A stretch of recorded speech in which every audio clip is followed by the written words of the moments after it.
Nii, tere tulemast kõigile. Ma arvan, et me võime vaikselt pihta hakata, kuigi võib-olla mõni hiline ja veel on saabumas. Aga sissejuhatuseks nii palju, et kõigepealt muidugi on väga hea meel teid siin nii suurearvuliselt näha. Ei julgenudki lausa loota nii suurt osalejate ringi, aga see on kindlasti väga meeldiv. Võib-olla peaksime sagedamini oma tööst rääkima.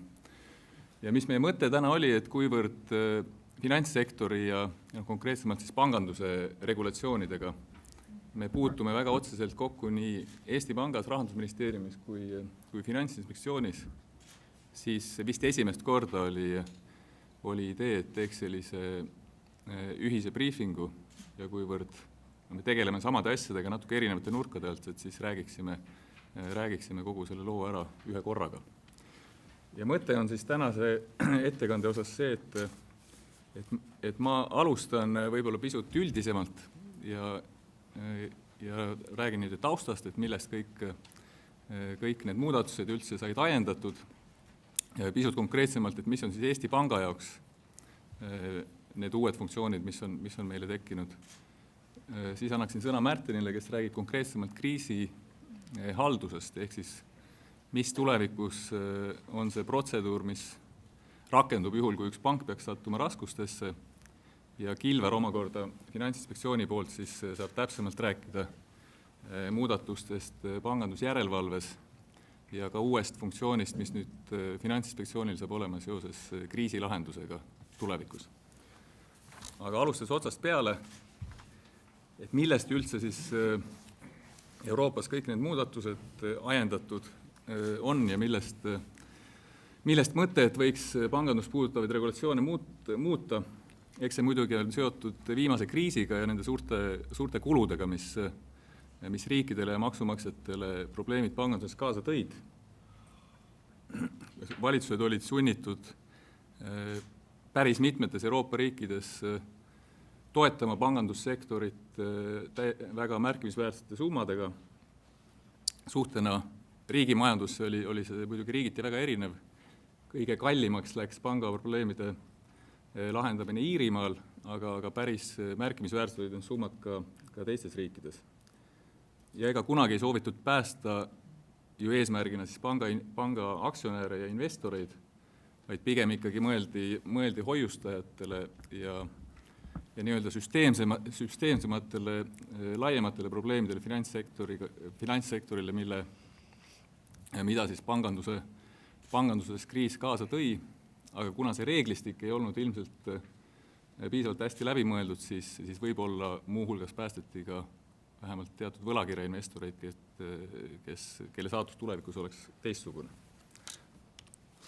Konkreetsemalt Euroopa Komisjon on kokku löönud, kui kalliks 2008 kuni 2011 ja tegelikult need abipaketid jätkusid ka veel pisut kauem, kui kalliks see maksma läks ja jõudsid numbrini, et erinevad abimeetmed siis sisaldab nii otsest pankade rekapitaliseerimist kui ka näiteks garantiide andmist. See ulatus lausa 4,5 triljoni euroni, mis on enam kui kolmandik siis Euroopa Liidu sisemajanduse koguproduktist. Ja Euroopa Komisjon, kes peab ükshaaval riigipoolse toe ja abimeetmed siis pankadel heaks kiitma, kokku võttis selle perioodi jooksul siis vastu rohkem kui 400 otsust pankadele riikliku abi andmiseks. Ja Eestis meil, nagu te teate, läks suhteliselt hästi, ehk siis vastav summa, mida Eesti maksumaksja pidi Eestis tegutsevate pankade toetamiseks kulutama, oli täpselt 0 eurot. Hästi lühidalt lihtsalt nimetamaks ära teemad, millest Märten ja Kilvar räägivad veel täpsemalt, et mis on siis need põhilised asjad, mis on tehtud. Et kõigepealt alustamaks üldiste niinimetatud finantsstabiilsuse või makrofinantsjärelevalve meetmetega, mis ei puuduta nüüd üksikute pankade järelevalvet ega ka samme, mis puudutavad üksikut institutsiooni, vaid pigem siis finantssektorit tervikuna, siis selliste kõigepealt riskide hindamiseks moodustati uus institutsioon, ESRB inglise keeles, ehk siis Euroopa süsteemsete riskide nõukogu, kes siis teeb seda koostöös oma analüüsitööd Euroopa Keskpangaga ja saab ka riikidele anda soovitusi, et riigid konkreetseid samme nende riskide vähendamiseks astuksid. Ja Eestis on siis see funktsioon teha nii analüüsi kui ka astuda vajalikke samme ja võtta vastu meetmeid Eesti Panga käes, millest ma hetke pärast räägin natuke täpsemalt. Väga oluline asi, millest võib-olla osaliselt tuleneb ka tänase ürituse ajastus, on siis see, et alates sellest kuust, 2014 november, on ümber korraldatud pangandusjärelevalve euroalal ja Euroopa Keskpank vastutab siis otse suuremate pankade järelevalve eest. Sellest räägib Kilvar varsti täpsemalt. Samuti on siis kokku lepitud uued põhimõtted, kuidas käiakse ümber ühe pangaga, kes raskustesse satub. Ja sellega seotud on siis ka ühtne nii-öelda kriisilahendusnõukogu ja vastav fond ja samuti on karmistatud siis kapitalireegleid. Mis mõju see kõik on juba siis avaldanud? Kindlasti selle graafiku taga on palju enamat ja mitte ainult need minu poolt mainitud asjad ei ole need, mis on ärevust Euroopa finantssektoris vähendanud, aga selge on see, et selline akuutse kriisi tunne on hetkeks täna mööda läinud. Ja see on siis graafik, mis kirjeldab Euroopa Keskpanga poolt arvutatavat nii-öelda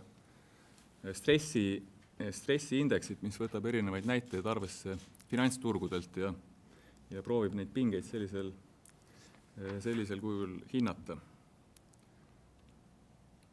Nüüd tulles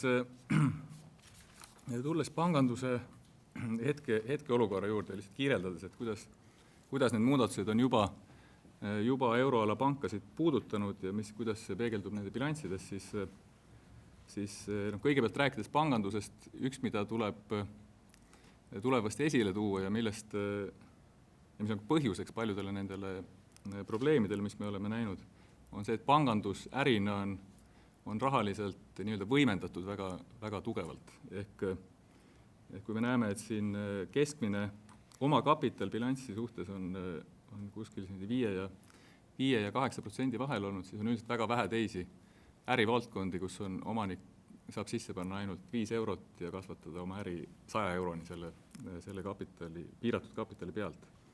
Et pangandus selles mõttes eriline on, kapitalinõuded on karmistatud, nagu näha on siis ka keskmine kapitaliseeritus ajapikku pisut euroala pankadel kasvanud ja samuti on ka viimase paari aasta jooksul siis bilansimahud suurematel pankadel pisut vähenenud, kuivõrd siis pangad on oma portfelle müünud ja teisalt on siis ka halvad laenud jätkuvalt probleemiks ja on pidanud laenusid pangad maha kirjutama. Sellest ka siis veel järgmine slaid, mis näitab, et tõesti erinevalt Eesti pangandussektorist, kus täna pankade bilanssides viivislaenude osakaal on ligikaudu 2%, siis euroala keskmine on, see on nüüd suuremate pankade näitaja küll, on ligikaudu 3 korda suurem ja kui Eesti pangad siin kriisi ajal kirjutasid hulgaliselt laenu maha ja tegid suuri provisjone, ja neid seejärel olukorra paranedes sai siis uuesti niimoodi tagasi keerata, siis Euroopas tervikuna sellist trendi ei ole olnud ja üks põhjus, miks pangad on siiani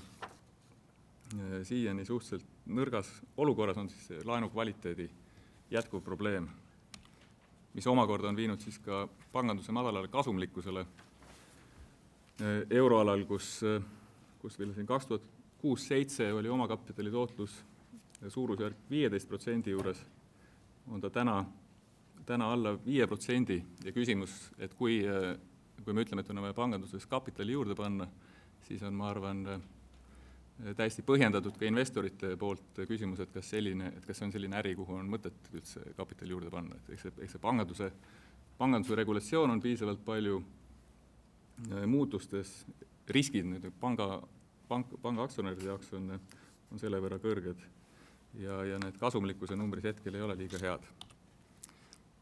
Aga tulles nüüd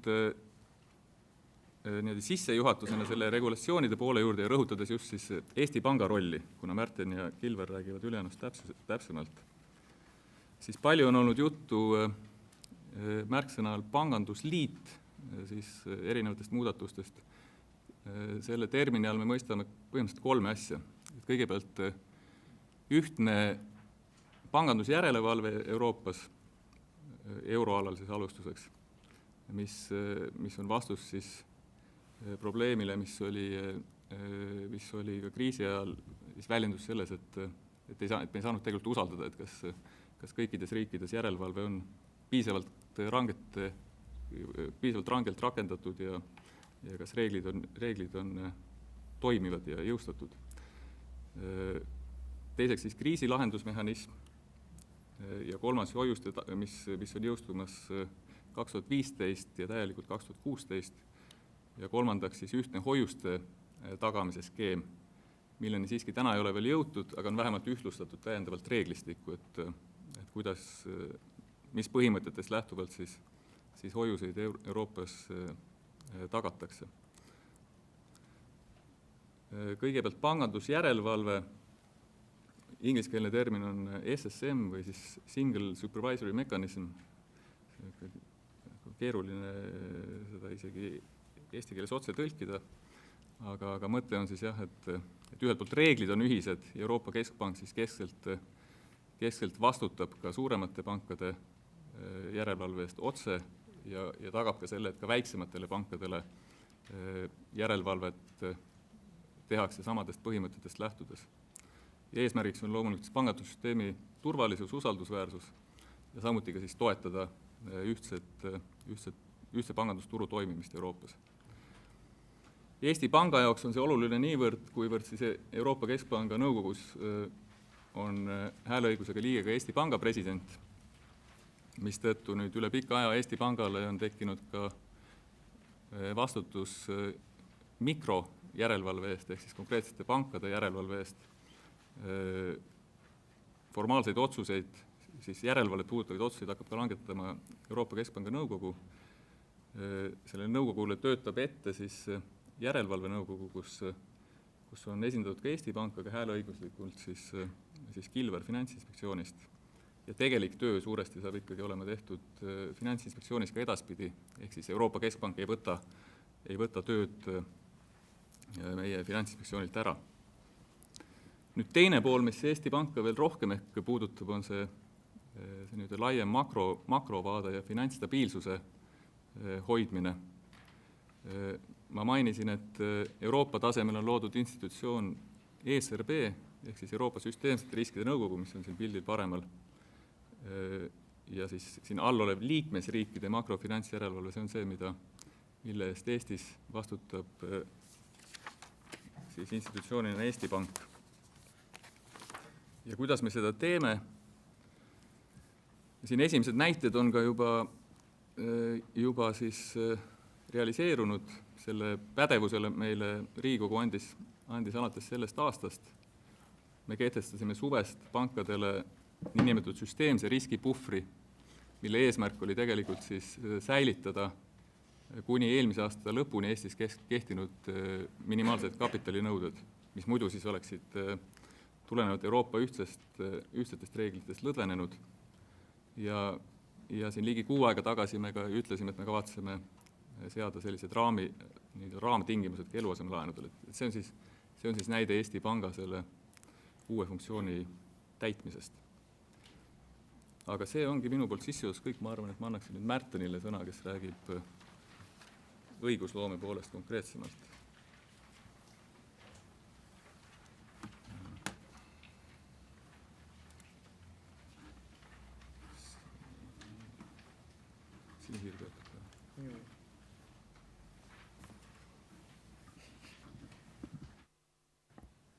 Suur tänu.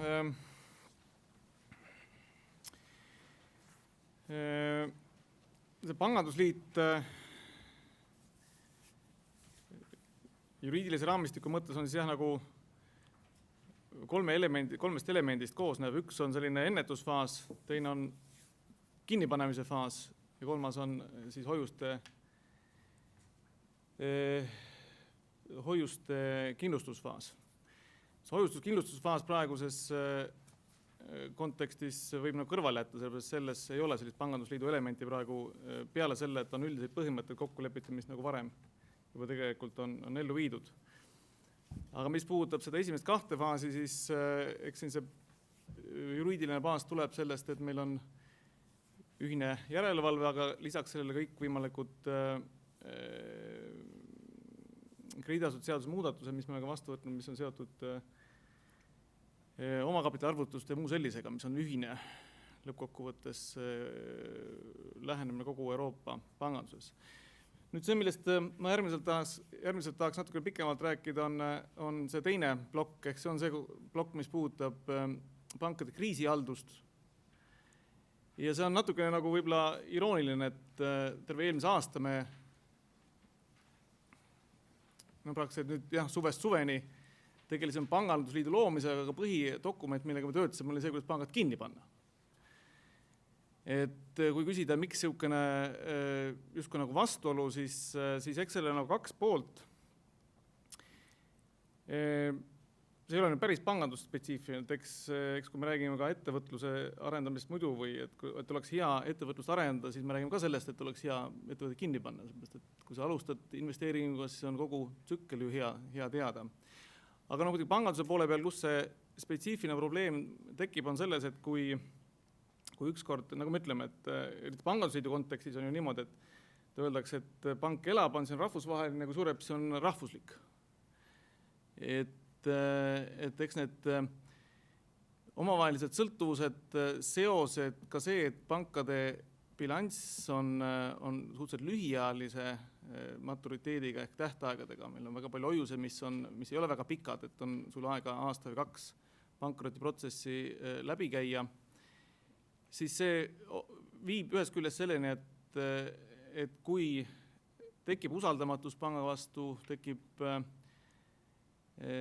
probleemolukord, siis see kumuleerub hästi kiiresti ja jõudsalt. Aga see ei ole eriliselt, üldreeglina on see rohkem kui ühe panga probleem, me ka oma ajaloost mäletame, et see kipub olema makromajanduslik probleem, sest et üldiselt, kui ta hakkab minema, siis hakkab minema suhteliselt ruttu käest ära ja sealt nagu korduvate selliste vähem lõikavate meetmetega usaldust taastada on suhteliselt keeruline ja samas pankrot kui selline on päris keeruline protsess seal omakorda panganduses, et kui on hästi palju nõudjaid, kes peaksid pankroti laua taha minema, siis see teeb omakorda kogu see protsessi äärmiselt keeruliseks. See ühest küljest on siis põhjus, miks me räägime pankrotist või sellisest kriisihaldusest kui olulisest pankrotise osast, tuleb sellest, et pangandus on problemaatiline äri just nimelt selles faasis. Ühest küljest on tegemist ühiskondlikult nagu suure ja hea leiutisega, aga tal on oma probleemid. Ja eriti kui on tegemist pangandusliiduga, üle riigipiirilise olukorraga, mitu pankrotiprotsessi korraga, erinev seadusandlus, siis see on veel eriti keeruline. Aga mis sellele on nagu teine mõju on see, et kui mis me oleme näinud aastate jooksul, et kui institutsioonid teavad, et neid on liiga keeruline kinni panna, siis on loomulik, et nad eeldavad, et neid toetatakse kriisifaasis ja see omakorda on viinud selleni, et üks osa sellest on viinud selleni, et pangad on liiga suured.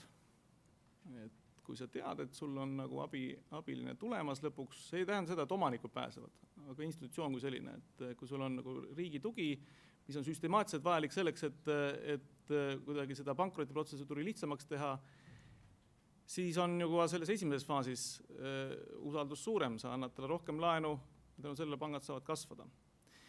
Nii et ta on nagu kahe otsaga, 2 peaga lohe, ühest küljest, miks on vaja selle kriisihaldusega rohkem tegeleda, kui ütleme tavalises ettevõttes, üks on see, et kriisihaldus on problemaatiline valdkond, pangandus just nimelt ei ole nii problemaatiline, näiteks fondide juures ei ole nii problemaatiline teiste finantsinstitutsioonide juures.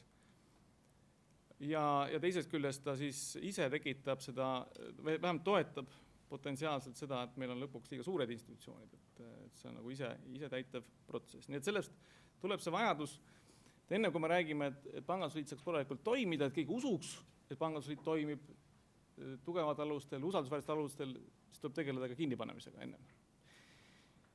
Nüüd häda on muidugi selles, et me ei suuda seda ennem testida, 3 korda on kinni pandud, et siis näeb, et kas süsteem toimib ka, aga keegi ei taha seda muidugi niisama hakata korraldama. Nii et kui me räägime praegu mingitest juriidilistest raamistikest või praktilistest raamistikest, siis eks need on natuke nagu teooria ju. Ja suures plaanis see kriisihalduse elemendid on 2 sorti praegu nagu raamistatud ka seadusandluses.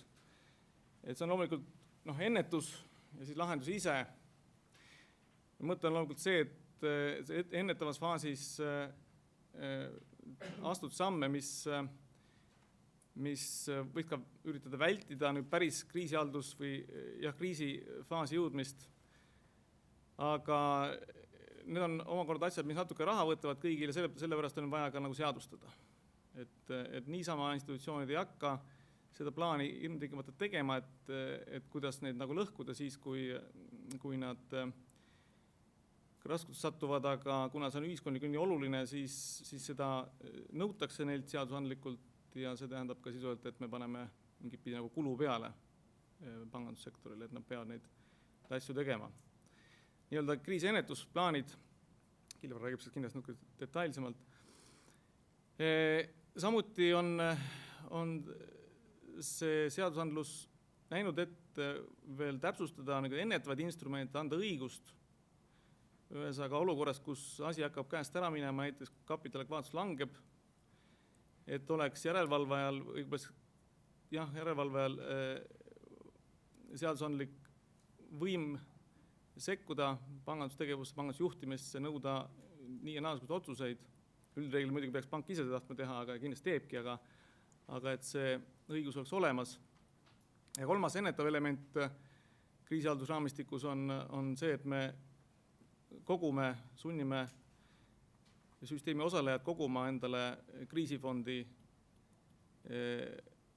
ühiskassasse nii-öelda raha, et kui on vaja kriisi lahendada ja selleks ajutiselt anda mingisugust sildfinantseerimist, siis seda ka ei tuleks avalikust rahakotist, vaid juba eelnevalt kogutud fondist. Nüüd see teine sammas kriisihalduses ehk lahendus ise, ka selleks me valmistume, selles mõttes me teeme plaane, nõuame plaani tegemist, et suuremate institutsioonide Euroopa Liidus oleks väga detailsed kavad, et kuidas neid tüketada saaks, kuidas saaks süsteemselt olulisi tegevusi eraldada, müüa, mis iganes. See on üks osa sellest lahendusplaanist või lahenduskorraldusest. Päris pikalt tegelikult seadusandlus täpsustab seda, kuidas võetakse vastu otsust, kes hindab, kas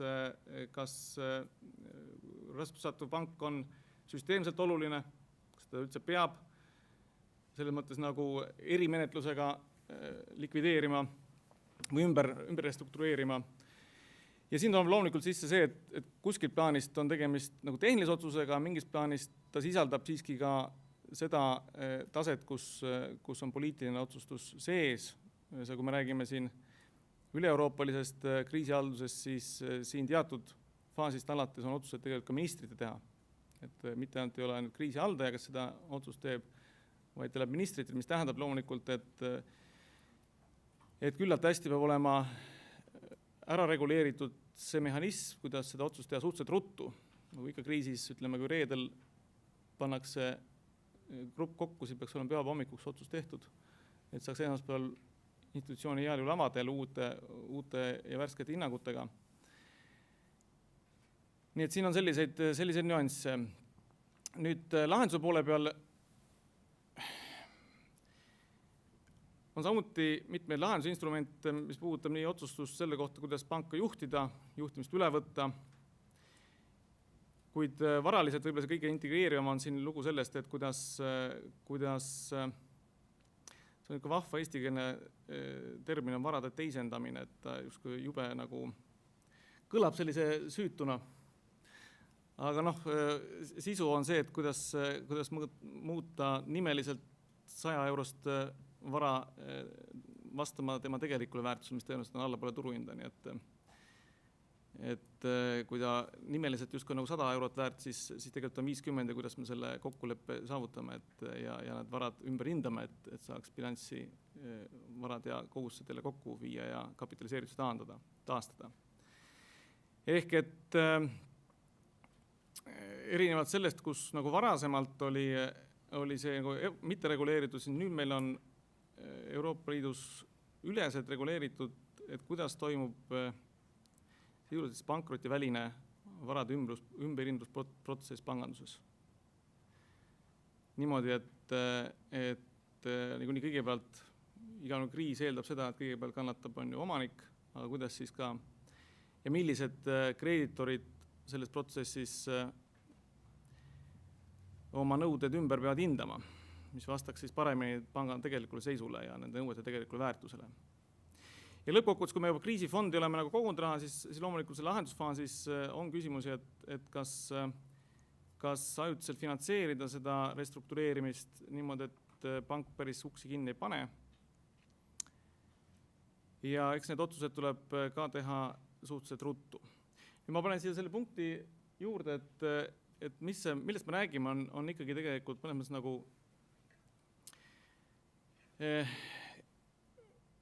erijuhtum sellest, et lasta firmad lihtsalt pankrotti. Aga see võimalus on ka üle-euroopaliselt jätkuvalt olemas, et kui kriisihaldajad hindavad, et selle panga restruktureerimine ei ole süsteemselt oluline, siis tegelikult alati võib ka eeldada, et institutsioon läheb tavalisele likvideerimisele, nii nagu igasugune teine ettevõte.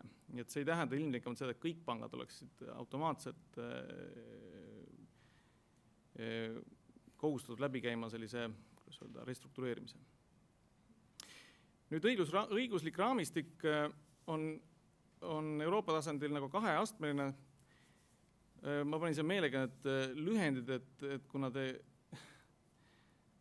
nendest ikka juttu tuleb, siis vähemalt teate aimata, kumba pidi see jutt veereb. See on kaks eri dokumenti. Üks on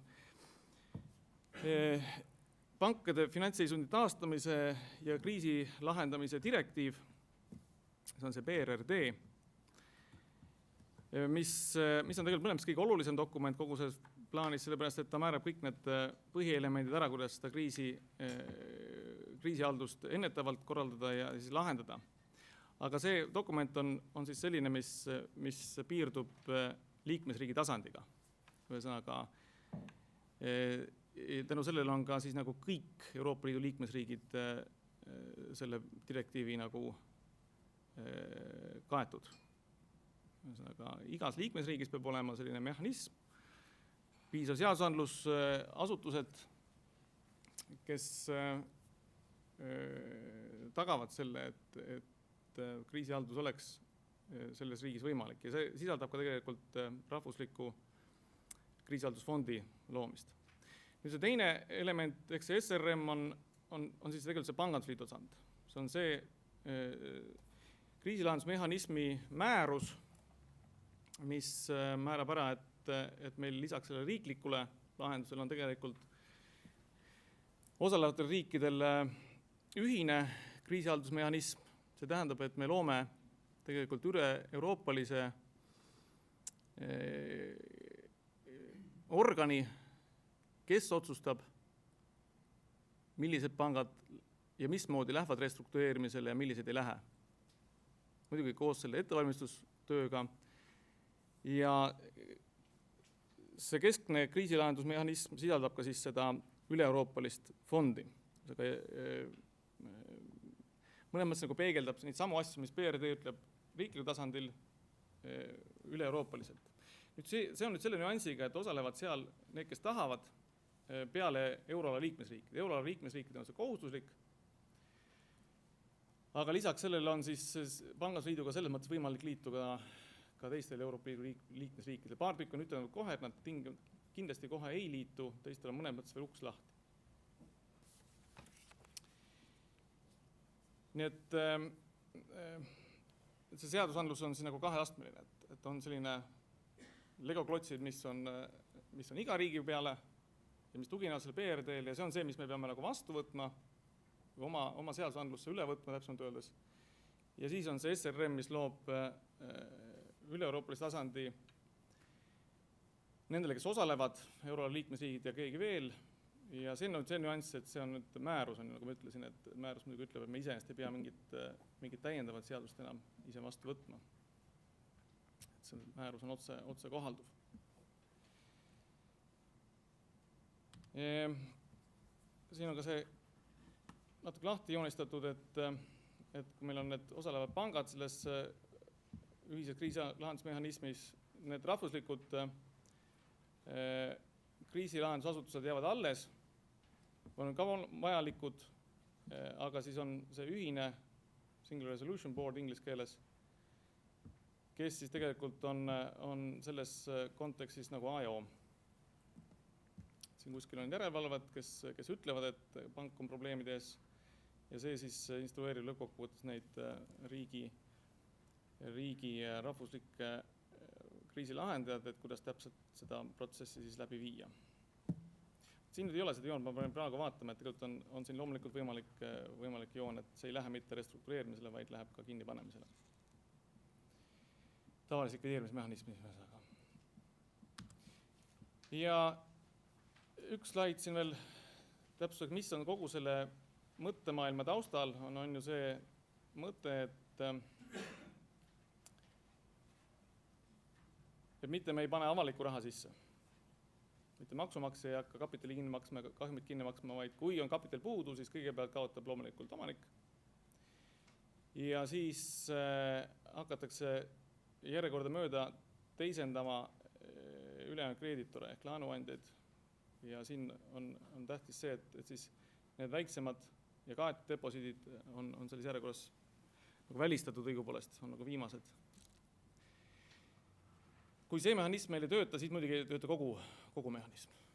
Sellest peab kinni pidama, et kui meil tuleb 2 aasta pärast, 5 aasta pärast või 50 aasta pärast loodetavasti või 150 aasta pärast esimene juhtum, kus peaks hakkama kriisilahendust nagu rakendama ja me ei suuda millegipärast ellu viia seda skeemi niimoodi, et need kreeditorid osalised seal osalevad, siis muidugi ei ole kogu selle asja mõtet. Kui küsite, miks see nii on, et miks me ei suuda, siis vastus on lihtne, lihtsalt pole nagu väga lihtne ei ole tegelikult. Te saate aru küll. Nüüd kui küsida, mis me selles vallas peame kodumaiselt tegema, nagu ma ütlesin, see BRD ehk see riigi kohta käiv direktiiv kriisihaldusmenetlusest peab saama üle võetud või transponeeritud nii-öelda meie seadusandlusse. Vastav seadus, me tegime niimoodi, et ta on üks seadus, seda oleks ikka teistmoodi teha, oleks mitmes seadus kokku kombineerida, aga ta läheb ühe seadusena ja on praegu kooskõlastusringil. Lähinädalal loodetavasti jõuab Riigikokku ka. Selles sisalduv mõte on see, et see meie kriisihaldusasutus on Finantsinspektsioon, mis tähendab, et ka SRB liige põhimõtteliselt peab tulema sealt poolt. Aga see on, ütleme niimoodi, et see on praegu plaan, et nii, enne kui ta pole seadustatud, ei ole ta ka olemas. Ja üks asi, mis vahepeal täpsustamist, aga siin ei ole kitsalt see kodumaine tegevus, aga veel täpsustama, millised ikka need maksed saavad olema fondides. Siin käib tegelikult veel töö Euroopa Liidu tasandil. See on väike ebatäpsustada slaidis, ma vaatan praegu. Et paar asja on siin teha veel ennem, kui see süsteem hakkab toimima. Ta sisuliselt peaks uuel aastal esimene järk juba käima saama üle-euroopaliselt ka siis, aga üle-euroopaline mehhanism täies ulatuses jõustub ikka alles järk-järgult ja fonde kogume ju ka 8 aasta jooksul esialgu, nii et sinna läheb mõni aasta aega, enne kui need fondid päris täis saavad, nii nagu see eesmärktase on. Mida vist ei maininud, et see on 50, on umbes 1% kaetud deposiididest on Euroopa Liidu või Euroopa Pangandusliidu nii-öelda fondi oma eesmärktase. Edasi. Aitäh, Märten. Aga nüüd paluks, et Kilvar siis räägib natukene rakendusliku poole pealt, et kuidas käib pangandusjärelevalve tulevikus ja võib-olla paari sõnaga ka sellest kriisilahenduse funktsioonist, mida Märten mainis.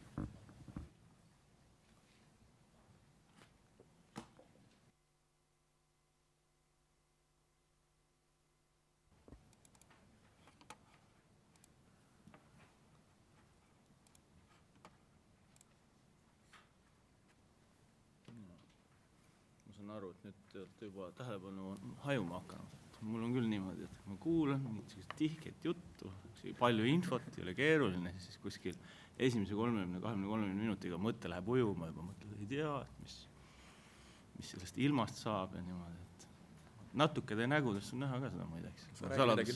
Saladuskattel, no ma hakkangi nüüd lõbusad asjadest rääkima.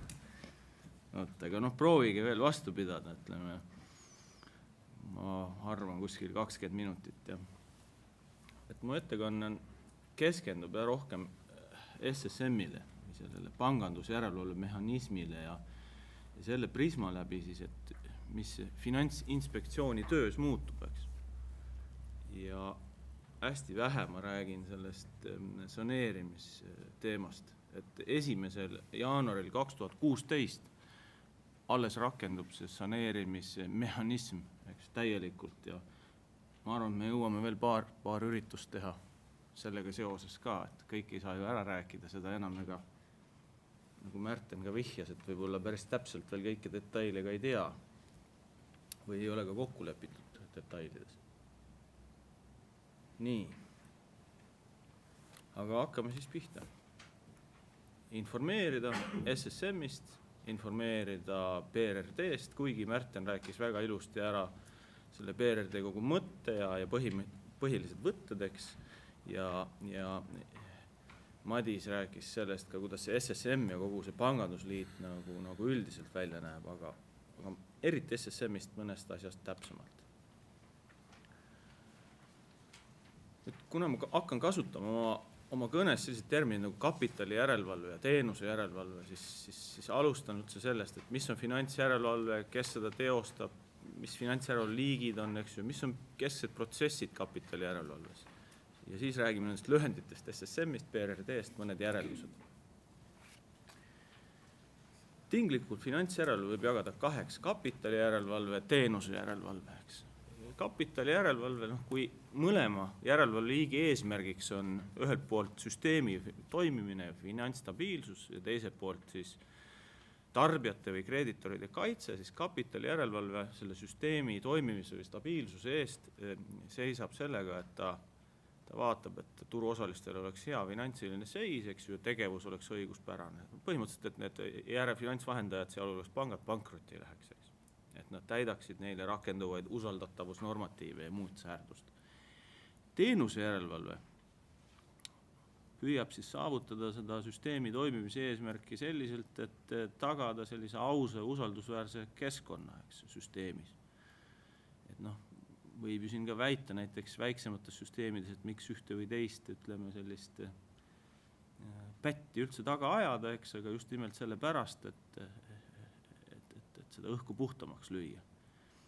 Ja tarbijate, kreeditoride kaitse, kui kapitali järelevalves toimub kaudselt, ehk siis kui finantsvahendaja on maksejõuline, siis on ka tema kliendid väga õnnelikud, nad saavad sealt teenust, nende hoiused on kõik turvalises kohas, siis teenuse järelevalve puhul selline tarbijate kaitse on otsesem, seda siis vaadatakse täpsemalt, et finantsvahendajad täidaksid neile rakenduvaid õigusnorme, esitaksid tarbijatele siis sellise lepingueelse teabe finantsteenuste kohta ja et neid tarbijaid siis nii-öelda õiglaselt koheldakse. Et siis see tabel selleks vajalik, et saada aru, mis on kapitali järelevalve, teenuse järelevalve. Nüüd Finantsinspektsioonis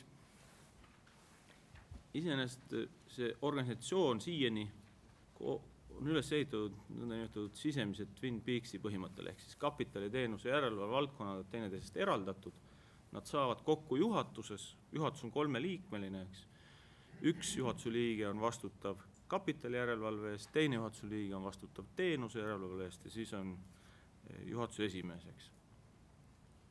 Üldkoordineerimine, see on praegune struktuur.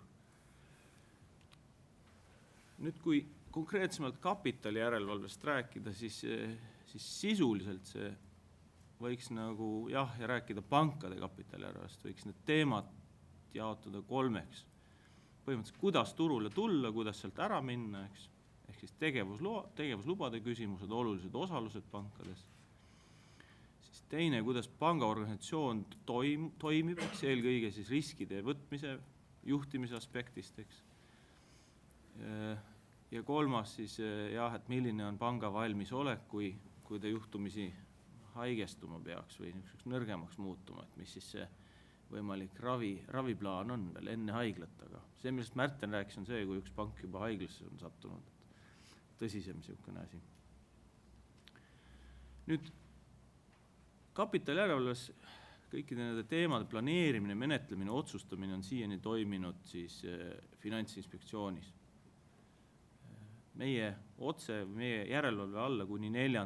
novembrini kuulus 8 krediidiasutust, kes siis tegevusload Eestist olid saanud.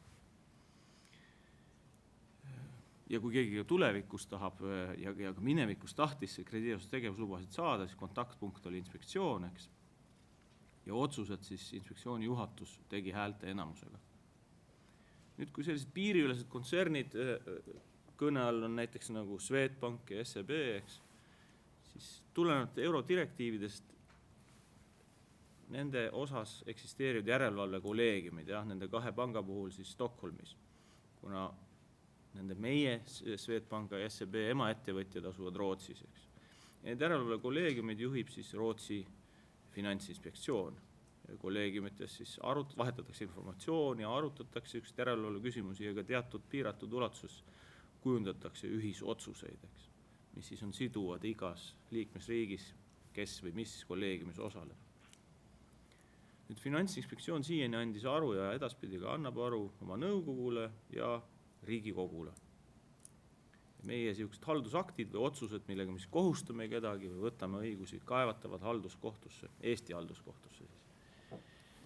Nüüd seda öeldes Euroopa pangajärelevalve, mis asub Londonis, võib kontrollida inspektsiooni tegevust, et kui on mõni kaebus esitatud näiteks, et inspektsioon ei rakenda õigesti Euroopa Liidu õigust või jätab rakendamata, et selline täiendav kontrollikiht veel lisaks nõukogule, Riigikogule, halduskohtule.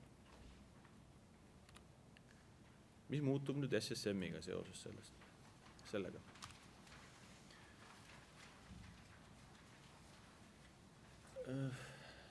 SSM-i selle mehhanismi aluseks on üks Euroopa Liidu määrus, selle pidid kõik Euroopa Liidu liikmesriigid ühehäälselt vastu võtma. Eelmisel aastal ta siis juhtus. Seda määrust on Euroopa Keskpank oma siis üks rakendusõigusaktiga, mida ma siin raammääruseks kutsun, täpsustanud. SSM tegeleb pankade kapitalijärelevalvega, eks, mäletate see jaotus, kapitalijärelevalve, teenusejärelevalve, ei tegele teenusejärelevalvega, ei tegele ka rahapesu tõkestamise alaste küsimustega. Ja SSM lisaks siis nendele õigusaktidele tegutseb ka oma sellise järelevalve käsiraamatu alusel, mis üsna mahukas dokument, kus detailideni siis kirjeldatakse järelevalve metoodikaid ja protsesse. SSM-i selle mehhanismi moodustavad siis Euroopa Keskpank, mis on nagu keskus, ja euroala panga järelevalve asutused, sealhulgas Finantsinspektsioon. Nüüd otsejärelevalve alla kuuluvad, SSM-i otsejärelevalve alla kuuluvad küsimused on turule sisenemine ja turult väljumine. See nüüd ei sõltu pankade üldse suurustest, eks ju. Iga üks või kuskil euroalal tahab panga tegevusluba saada, siis see küsimus otsustatakse SSM-i poolt, samuti SSM otsustab tegevusloa võtmise. Ka oluliste osaluste omamise teema, sama, sõltumatu panga suurusest. Ja 3. siis oluliste pankade kapitalijärelevalve, eks. Oluline pank, see ei ole mitte hinnang, vaid see on selline termin. Nendes samades eelpool nimetatud õigusaktides on terve rida kriteeriumid, kuidas neid määratleda. Eesti puhul on see lihtne. Samad kriteeriumid ütlevad igast siis SSM-i kuuluvast liikmesriigist 3 kõige suuremat panka, eks. Eestist on siis SEB ja Swedbank on need olulised pangad, et 2 tükki. Kuna 3., kes oleks DNB, on 10 korda väiksem kui SEB oma varadelt ja ta ei ole hetkel oluline pank. Selle määruse mõttes siis. Ja Eestis on ju. ja Eestis just. kõik on meie jaoks olulised. Nii, SSM-i kaudjärelevalve hulka kuuluvad siis, ehk siis Finantsinspektsiooni otsese järelevalve, kapitalijärelevalve, kõik siis vähem olulised pangad, see on ka termin, see ei ole hinnang, eks. Inglise keeles kõlab see less significant institution ja siis see on põhimõtteliselt kõik need, mis ei ole olulised. SSM-is siis otsejärelevalve puhul keskus planeerib, juhib ja otsustab, eks. SSM-i kaudjärelevalves, mis siis käsitleb neid vähem olulised pankasid, keskus nii-öelda kaudselt seirab, annab sellised üldised suunasid ja suundi ja teostab kvaliteedikontrolli siis selle kohapealse järelevalveasutuse tegevuse üle. Nüüd SSM-i otsejärelevalve, mäletate, need olid need tegevusload, eks ju, andmine, võtmine, olulised osalused, kõik pangad ja oluliste pankade siis usaldatavas normatiivide täitmine, eks ju, ühinguõiguse küsimused ja siis kriisiks valmistumine, planeerimine, kriisijuhtimise planeerimine. Eestist 2 tükki. Planeerimine, otsustamine siis Euroopa Keskpangas, menetlemine siiski Finantsinspektsiooni ja Euroopa Keskpanga koostöös, siis ühes konkreetses töövormis, mida nimetatakse ühiseks järelevalve töörühmaks ja see menetlemine toimub Euroopa Liidu õiguse alusel. Me küsime näiteks Swedbankalt informatsiooni teemadel, mis kuuluvad SSM-i pädevusse, siis sellele küsimusele rakendub Euroopa Liidu õigus, mitte Eesti haldusmenetlus. Ja selles samas siis ütleme, üldreegel on selline jah, et selline keskuse tehtud otsused, nende kavandite ettevalmistamine koha peal, eks ju, koha peal ressurss selleks, otsuste täitmine koha peal, aga siis jah, otsuste langetamine keskuses. Nüüd, kui keegi tahab tegevusluba, panga tegevusluba, eks ju, taotleda või siis olulist osalust, eks, pangas, siis kontaktpunkt endiselt inspektsioon, seal ei muutu midagi. Oluliste pankade puhul, mis puudutab jooksvaid kapitalijärelevalve küsimusi, on seesama kontaktpunkt, siis see ühine töörühm, JST. Otsustajateks Euroopa Keskpanga SSM-i järelevalve nõukogu, Euroopa Keskpanga nõukogu, piiriüleste kontsernide puhul, eks ju, otsejärelevalves või oluliste pankade järelevalves hakkab inspektsiooni asemel osalema kolleegiumites siis EKP ja meie oleme vaatleja staatuses. EKP SSM annab aru Euroopa Parlamendile, eks päris paljudele siin veel Euroopa Liidu nõukogule, komisjonile, Eurogrupile ja ka Riigikogule, kui Riigikogu seda tahab. Euroopa Keskpanga otsused siis otsejärelevalve küsimustes kaevatavad Euroopa Liidu kohtusse, eks. Ja kui keegi otsekohtusse ei taha minna, siis on olemas spetsiaalne selline organ nagu vaidlustusnõukogu, millest ma siin paari slaidi pärast ka räägin. Ja sama, mis inspektsiooni puhul Euroopa Panga järelevalve, siis Londonis võib kontrollida ka Euroopa EKP SSM-i sellisel juhul, kui eksisteerib kahtlus, nad vääralt rakendavad Euroopa Liidu õigust või jätavad rakendamata. Nüüd Euroopa Keskpanga organisatsioon panga järelevalves, selleks oli vaja võtta tööle circa 800 inimest. See on nüüd eraldi sellist rahapoliitika teostamisest. 4 sellist peadirektoraati, eks, mida siis DG-dena tähistatakse, DG-dega tähistatakse. SEB ja Swedbank siis kuuluvad struktuurselt DG2 alla, ehk need on nii-öelda väiksemad olulised pangad, nende otsejärelevalve. Eestile veel oluliselt DG3 ja 4, DG3 räägib siis nende kõigi teiste ehk vähem oluliste pankade kaudjärelevalve teostamisest ja ka teatud horisontaalfunktsioonid DG4 siis tegevusload, eks ju, järelevalve metoodika, kriisijuhtimine ja nii edasi. Nüüd ma ütlesin sellest ühisest järelevalve töörühmast JST-st, siis põhimõtteliselt on see selline iga panga või otsejärelevalve all oleva panga kontserni kohta üks JST, Eestis siis vastavalt Swedbank ja SEB, eks. Ta juhib Euroopa Keskpanga töötaja ja liikmeteks on siis vastavate rahvuslike järelevalvete töötajad, Eesti puhul siis Finantsinspektsiooni töötaja. Reegel on selline, et EKP juhib, koha pealt siis kohalikud järelevalvajad annavad nii-öelda tööjõu. Otsustamine.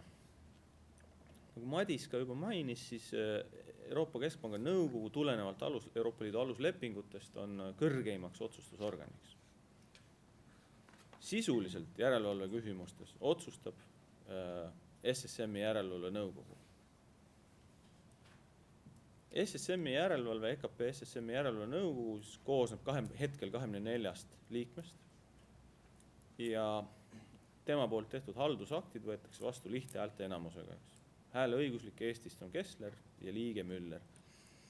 Nüüd EKP nõukogu, need järelevalve nõukogu otsused lähevad veel kinnitamisele või heaks kiitmisele EKP nõukogu. Seetõttu aluslepingutes niimoodi öeldakse ja teist valikut.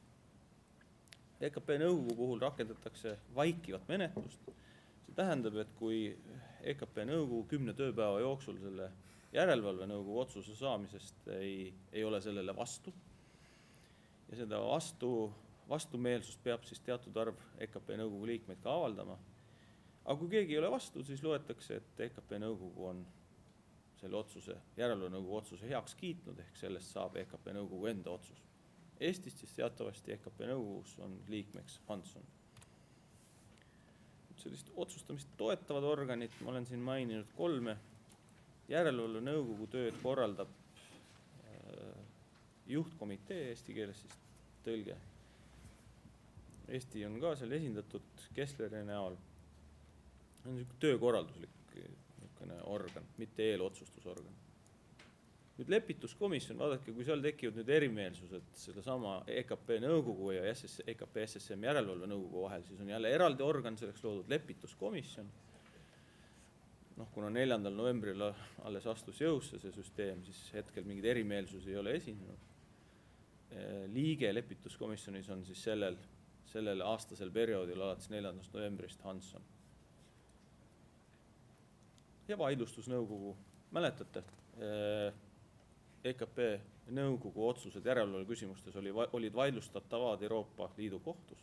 Nüüd, kui keegi otse kohtusse ei taha minna, võib ta kaevata sinna vaidlustusnõukogusse, kes siis võib läbi vaadata EKP nõukogu otsuse ja kui talle siis tundub, et see ei ole ikka õiguspärane, võib anda soovitus, et kuule järelevalve nõukogu, et võtta nüüd uus otsus vastu.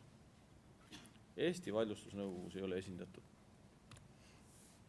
Nüüd kaudjärelevalve, see on see, et need 6 vähem olulist panka. Põhimõtteliselt üldreegel on siin see, et Finantsinspektsioon tegutseb nii edasi, nagu ta on siiani tegutsenud. Selle erisusega, et me peame aru andma keskusesse vähem oluliste pankade finantsseisust. Selle aruandluse baasil siis töötatakse välja teatud sellised riskisuse tasemed ja selle pealt siis keskus annab üldised suunised siis järelevalve teemal, kuhu aktsendid ühel konkreetsel aastal asetada vähem oluliste pankade järelevalve puhul. Ja lisaks sellele sellisele üldisele suunamisele ta teostab ka kvaliteedikontrolli, ehk siis kas kohapealsed järelevalvet vähem oluliste pankade suhtes teevad ikka selle järelevalve käsiraamatu järgi või mitte. Muu sisuliselt jääb kõik samaks, halduskohus ja nii edasi. PRD Märteni ettekanne selles mõttes oli küllaltki sisutihe, et siin alguses kattub 4 keskset teemat.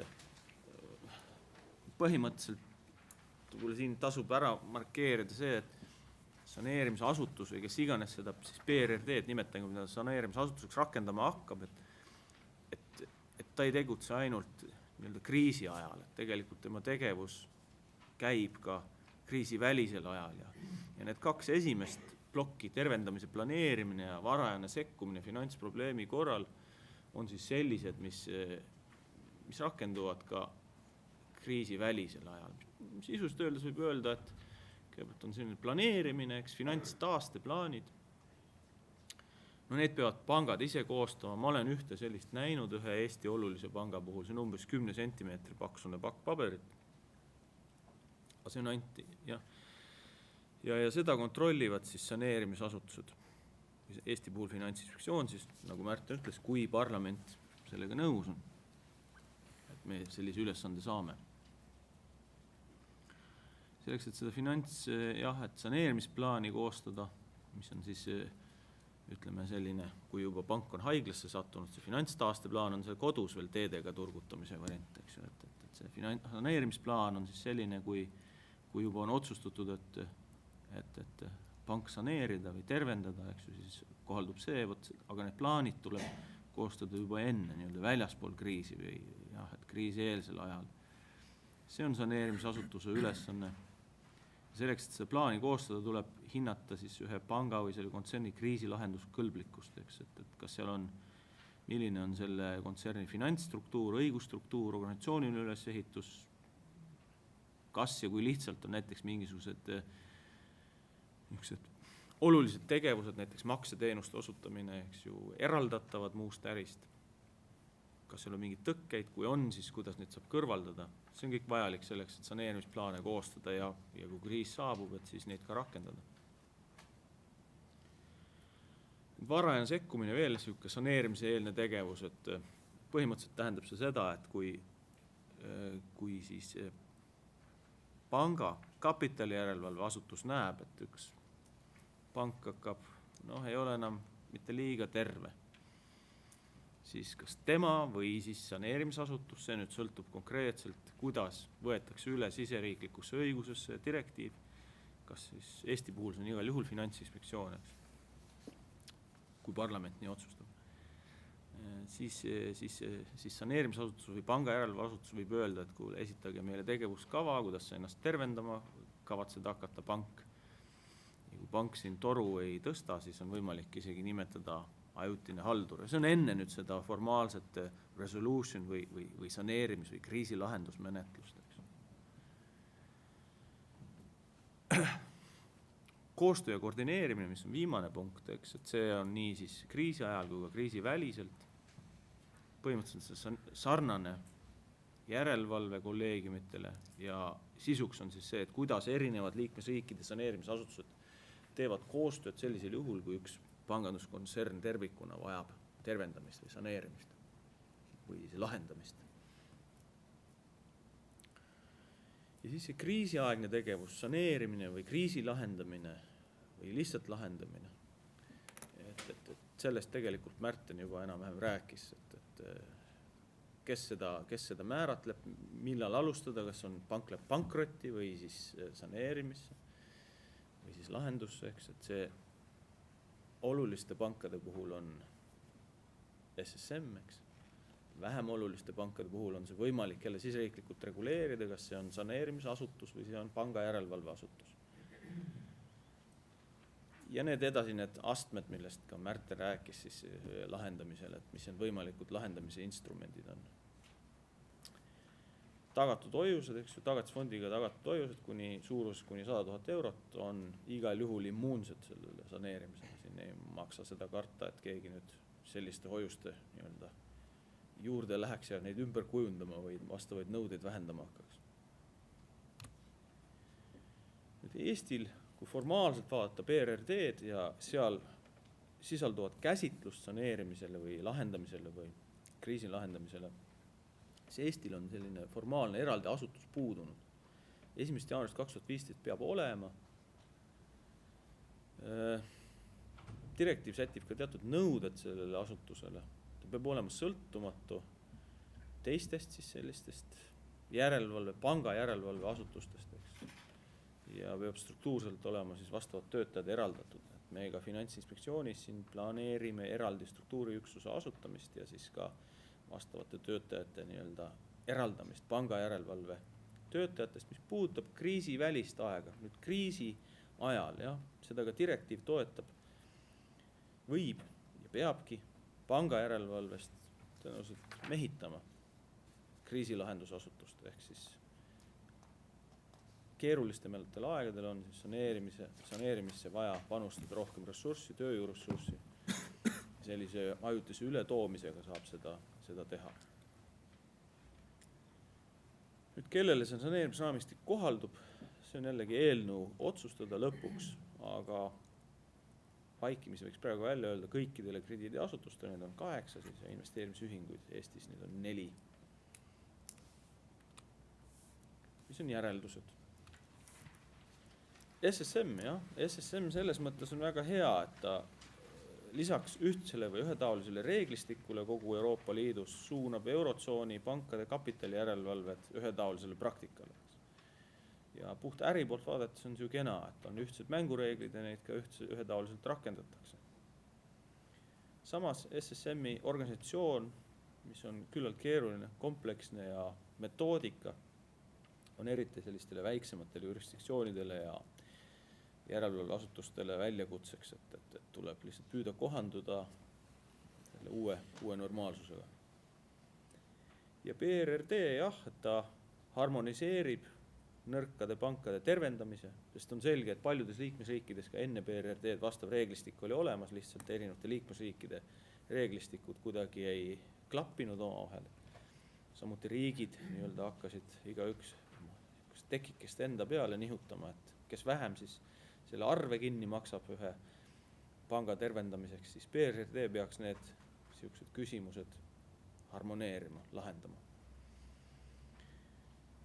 Seda ühelt poolt, teiselt poolt jah, igal liikmesriigil tuleb siis ehitada ja rakendada sõltumatu kriisilahendusasutus. Siin võib küll kiirustades etteruttavalt öelda, et 1. jaanuarist 2016 peaks käivituma täies ulatuses siis saneerimismehhanism või ühtne kriisilahendusmehhanism, mis siis nihutab ka kriisi lahendamise alased otsused liikmesriikidest, vähemalt euroalal keskusesse, milleks siis SRM-i ehk selle mehhanismi puhul on Brüssel. Tänan. Aitäh, Kilvar. Ma arvan, et aus on tunnistada, et me kõik kolm vist rääkisime natuke pikemalt, kui me alguses plaanisime rääkida. Aga te olite väga kannatlikud, mille eest me oleme tänulikud ja me oleme kindlasti valmis ka vastama küsimustele ja arutlema kõigil küsimustel, mis on tänase teemaga seotud.